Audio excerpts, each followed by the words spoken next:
তো প্র্যাকটিক্যালের নাম হচ্ছে ডল স্টার্টার। ফার্স্টে আমরা যে ফেজ গেল, ফেজটা আমাদের ফার্স্টে এমসিবিতে ঢুকলো, আগে এগুলো ঠিক আছে? আগে চিনা একটা একটা করে এমসিবিতে ঢুকলো।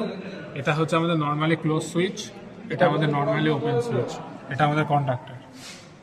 এবার ফার্স্টে ফেজ হচ্ছে এমসিবিতে ঢুকলো, এমসিবিতে থাকে ফার্স্টে হচ্ছে নর্মালি যেটা ক্লোজ সুইচে ঢুকলো, ক্লোজ সুইচ থেকে বেরালো, ক্লোজ সুইচ থেকে বেরিয়ে ঢুকলো হচ্ছে নর্মালি ওপেনে, ঠিক আছে?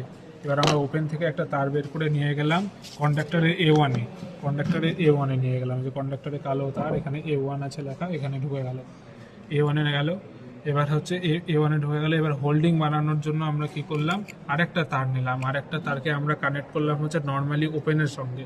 নর্মালি ওপেন থেকে নিয়ে যে আমরা এটা নিয়ে গেলাম এখানে, এখানে যেটা নর্মালি ওপেন এখানে লাগিয়ে দিলাম। এবার এইখানে A1 লাগানো আছে, এইখানকার A1 আর এইখানকার এই দিকের A1 একটাই কয়েল। এবার হোল্ডিং বানানোর জন্য তাহলে কি করতে হবে, হোল্ডিং বানানোর জন্য এইখান থেকে A1 থেকে একটা তার বাড়িয়ে এনোতে লাগিয়ে দিলাম। এই যে এখানে একটা তার, এই যে এই তারটা এইভাবে লেগে যাবে। এই একটাই কয়েল A1 থেকে যেহেতু এনোতে লাগতো, যে A1 থেকে এনোতে হোল্ডিং বানানোর জন্য এখান থেকে এনোতে লাগিয়ে দিলাম। আর আমরা নিউট্রালটা একটা জাস্ট এমনি একটা তার নিয়ে এসে A2 তে ঢুকিয়ে দিলাম, ওটাই নিউট্রাল হয়ে গেল। আজকে